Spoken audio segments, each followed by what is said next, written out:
Hi, and welcome back to my channel. I'm Shay Stevens, and I know it's been a little while since I made a video. I've been researching and doing some of my own writing, kind of some history of philosophy writing that I'll be excited to share with y'all once that is presentable to you within the next year. But I got really excited when, in the course of my researching, I found this article, which I mentioned here on my channel a few weeks ago, on Alexander of Aphrodisias. And I just wanted to share a little bit about this recent article. It came out in 2023, and it's about Emergentism from Alexander of Aphrodisias. And so just today I wanted to do a short video kind of recapping for those who might not be able to buy the article, some of the main points and some of the quotes in it. I think this is a thinker who, in the Aristotelian tradition, people have been researching him here and there. I think one of the main specialists on him is the author of this article, Victor Caston. I'm sorry if I'm saying the name wrong. But still kind of a thinker who maybe has yet to be fully appreciated and discussed as much as he deserves to be in scholarship. So I hope that there is more discussion as I hear them saying like hylomorphism is kind of making a comeback, and how can we merge it with emergentism? How can we look back and ask, do the Aristotelians here and there have something to offer to the conceptualization of emergent levels and properties? And that's definitely something I'm interested in, and that's something that I've been working on. And so, yeah, I think that he is a thinker that definitely is worth discussing. So let's get into it. So the article is called Alexander of Aphrodisias, Emergentism, Hylomorphism Perfected, which is a strong title. Tells you a little bit about the author's fondness for this thinker. So all credit to Victor Caston for his work, which I'm just going to be summarizing and quoting for you guys in this video. Please check out his article. So this is largely going to be focusing on his work. Alexander of Aphrodisias wrote in the beginning of the 3rd century CE his own De Anima. So of course Aristotle wrote his De Anima. Alexander wrote his own later. And so the author kind of says that in ways Alexander is a materialist, not in every respect, but within a certain area of his thought. You could say he is materialist in how he kind of views the soul, views the body, the soul, and his levels of emergent kind of forms, and the hierarchy of matter and form, and how that works. And he kind of displays for us how Aristotle's hylomorphism, the terms of Aristotle's hylomorphism, can be translated to align quite well with present-day physics, with kind of the trends right now to talk about emergentism.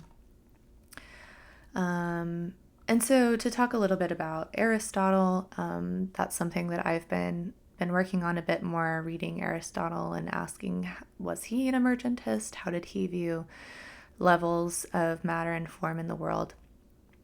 I've realized Aristotle is not the clearest and not the most consistent. I think you could make many different arguments for what Aristotle thought on this and that. But I think what Caston agrees with, and I would agree with, is that Aristotle did not explicitly articulate an emergentism such as Alexander did. Alexander made it very clear that that was how he understood matter and form, at least in regard to dynamic forms, which is what we'll talk about. Okay, so So Alexander, this article talks about, focuses on how Alexander talks about dynamic forms. They are immaterial. They are not made of matter, but they are essentially tied to matter. They are always tied to matter. And they are basically the cause for the dynamism, the behavior, the movement, kind of in the way that you would think of an efficient cause. In many ways, that's kind of what this dynamic form does. Because there are levels of forms, and so dynamic forms contain other levels of forms in them. The dynamic form, the level of the dynamic form, it doesn't determine all of the parts. It determines the behavior of the whole, but these other levels of forms are also kind of determining they are causal too. And so that's something that you kind of find different with Aristotle, and the Aristotle that Aquinas really took to the aspect of Aristotle's work where he really focuses on like the form, the whole one unified form. There's like one form and it determines everything like about a substance. It gives it its being. It determines, and the matter is like purely potential. And again, Aristotle is not consistent on this. Thomas Aquinas gets into messy territory with this. How's that supposed to work? What's your definition of matter really? It gets messy, but it's definitely different with Alexander because he is kind of focusing on, well, there's levels of forms, so the dynamic form is really responsible for the behavior of the whole, but not everything within the whole is just determined by the dynamic form at this level of the whole. So that's kind of one difference and one distinction that kind of is the definition of a dynamic form of Alexander. Okay. So the form is the first actuality or entelechy, just as Aristotle described it. And Caston says it is a power the substance actually possesses to perform in the appropriate conditions its function. So it's very much about how it's able to behave, how it carries out its function is through its dynamic form. So to talk a little bit about Alexander's views on matter, he says, as distinct from Aristotle, he very clearly says that prime matter certainly does exist. And it is the qualityless matter that underlies the simple elemental bodies at the most fundamental level of the world. All other matter is a body, and so is constituted from form and matter. So there is, at the most basic level of the world, this kind of formless, if you will, matter. It's just matter. And then all the other higher kind of levels are that prime matter in different levels of form. So all bodies really are kind of composed of the matter and form. Composed, being the best word that I can use. It's not just parts, but you can distinguish in all bodies the form from the matter, even though they are always unified.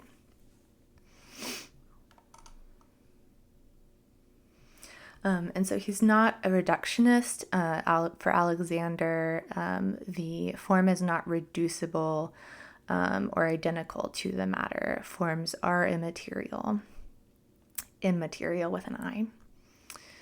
And so basically this really simple setup, these definitions of form and matter allow for there to be levels of forms. And he just states this much more explicitly than Aristotle did. You can definitely argue that in places Aristotle said similar things about the hierarchy of different levels of matter. But as I said, Aristotle also had some strong language about like a form is just one thing. The form determines, makes a thing to be a thing. Fundamentally, it's not just levels of kind of determination, but one form determines the whole thing. So you can kind of make arguments either way. Okay. So, and again, the big difference is from how Aquinas takes Aristotle on the unity of a form, there just being one form for a substance. Alexander's system allows for there to be compound substances. So there can be matter within other compound levels of a compound substance. So there can be matter form within a substance. So in me, there's not just one distinguishable level of matter. There's many levels of matter, many levels of bodies, compounds within me that make me, but it's not just one level of form. Okay, so obviously Alexander's system, it's very common sense to how we would want to talk about matter and form, knowing what we know now.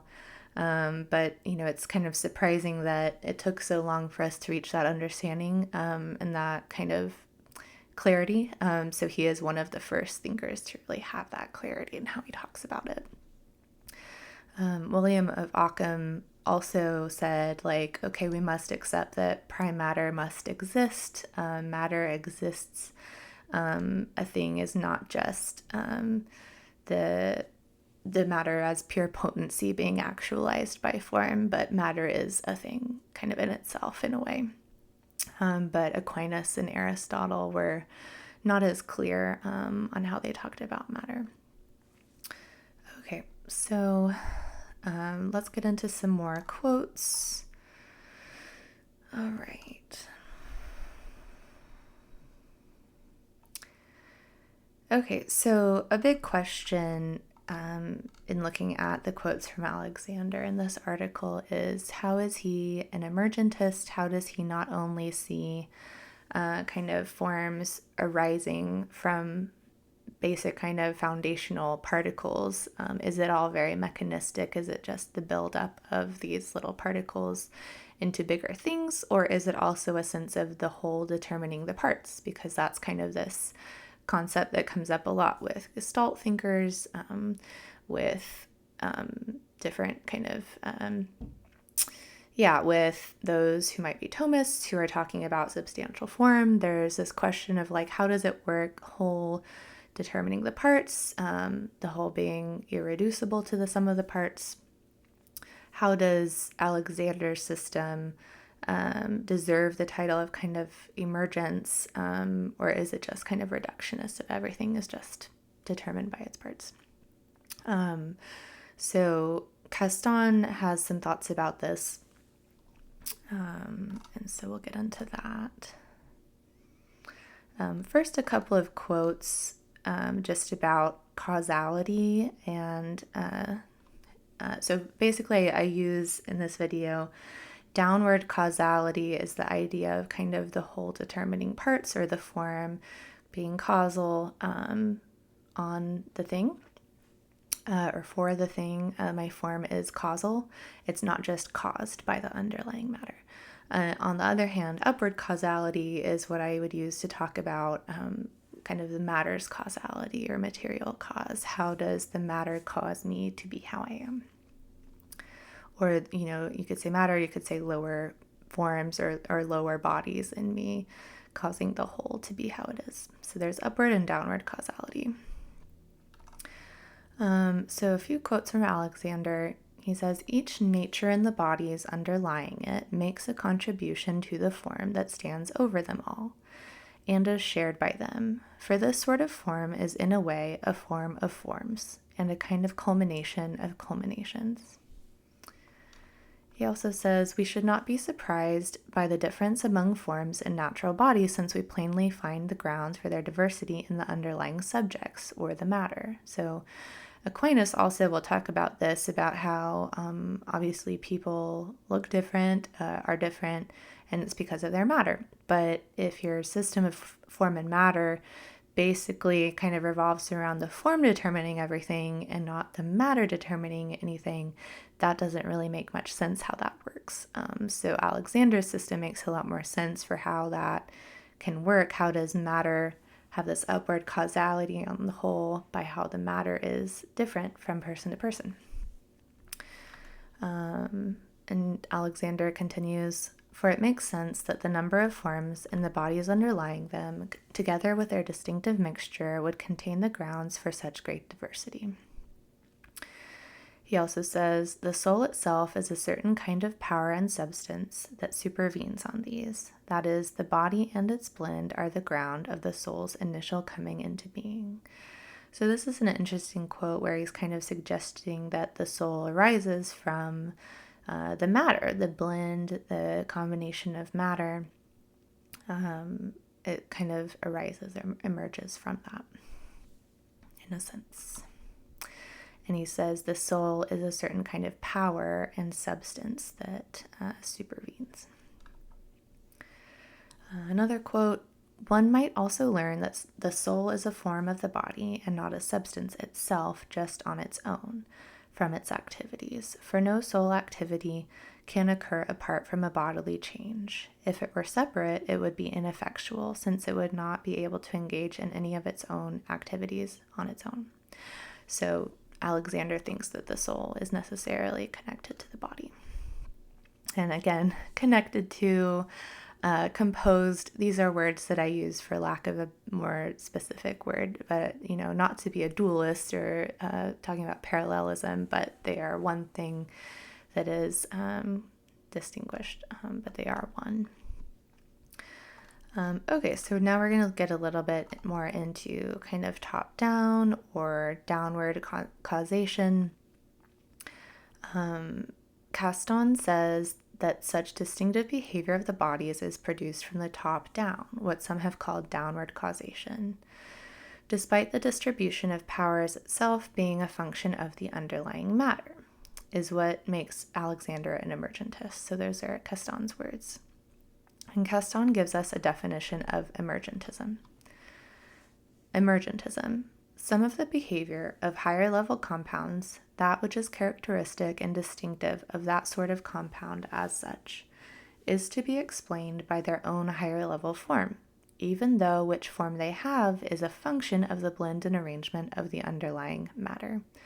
So for him, emergentism always has this both and of the downward causation and the upward causation. The form determines it is not simply kind of reducible to the activity of the matter. It arises in a way from the matter. But it also kind of determines how the whole works in a way. And I think that this is an interesting question, and I think that there's just always going to be a lot of back and forth, and this might satisfy some and not satisfy others on, meeting the criteria of being too reductionist or not reductionist. I think people might have different kind of preferences on this. For me, I definitely think that alone, whenever you're talking about the whole being not just reducible to the sum of its parts, I think that kind of definition can keep one from being a reductionist. But I do think that Alexander just kind of acknowledging that, like when you bake a cake, the cake is not identical to the parts that it started out as. It has ingredients, there's chemical reaction, and the properties of the cake when it's baked is different from its ingredients. So some are going to say, well, that's still just kind of, you're just seeing matter or lower forms as ingredients. Some might be pleased with that conceptualization. Some might not. When you're talking about a human being, some are going to want more, maybe a mystical kind of soul that they want to still find in a human being, and all others are going to be considered reductionist if they don't kind of share in that viewpoint of there's something mystical going on. But for me, I think that this is emergentism, and is a kind of downward causation as well as upward causation. But I do think that there are also in my mind ways that even Alexander does not talk in this article in his quotes about how fully the parts really can be determined by the whole. So in physics, we know more now about how enormous fields can be at work in determining the behavior of very, very small particles. And so the whole of things, the whole system can actually be influencing and determining parts on a very grand scale. So my matter, it isn't just this thing that just exists on its own or independent of kind of the fields in the universe. It is very much determined not only by my form or by my little levels of form as I can see them in myself, but very grand scales of forms are at work. And I don't think that Alexander talks much about that in how he is quoted in this article. So I do think that he is not reductionist in my point of view, in my consideration, but I think that what this article doesn't entirely tackle is knowing what we know now in physics, just how radically we can talk about the parts being determined by the whole. It just determines how big are you talking, on what kind of grand scale are you talking about, matter and form, or whole systems. Okay.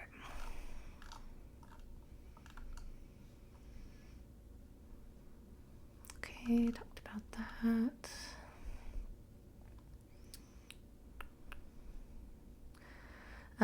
Victor Caston says that for Alexander, this pattern, quote, this pattern of explanation can be found at each level of the scala naturae, including the lowest level with the elements.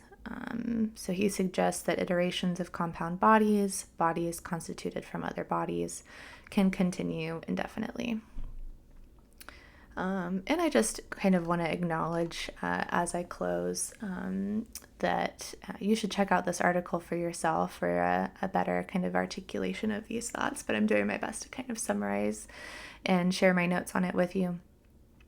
But I just want to acknowledge that for any thinker, it's impossible to contain all of the nuances of causality to a certain term or to like a couple of terms of matter and form. Obviously, this is a system that does, I think, a lot better job of using these terms flexibly enough to be used at many different levels in a way that it was more explicitly more flexible than Aristotle was in how he talked about it. But still, it's kind of a very meager use of terms based on what they knew at the time so very long ago. We have better words now for how, I guess, we look at matter, matter in general, and physics and particles and fields. We know a lot more now. Aristotle was trying to just use four causes: material, formal, efficient, and final cause. And we've just talked about Alexander on dynamic forms. I don't know the rest of his views of forms or other kinds of forms. I do believe that he had a certain kind of like spirituality where he might have not entirely been just like a materialist. So we're just really talking about his views on kind of matter here and dynamic forms, but not other kinds of forms.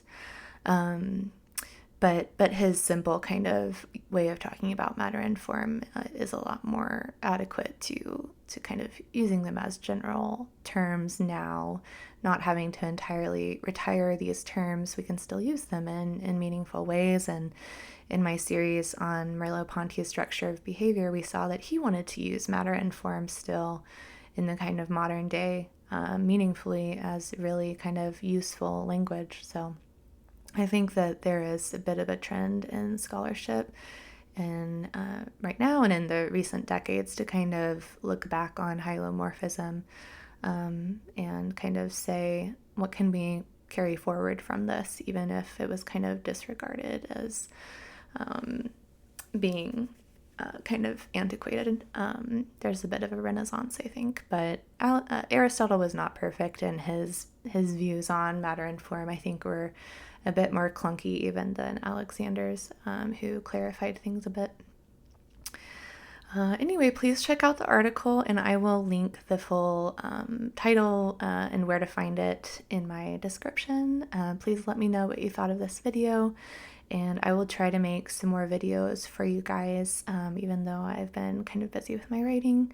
Let me know what you want to what you want to see more videos of from me, and I will talk to you later. Thanks.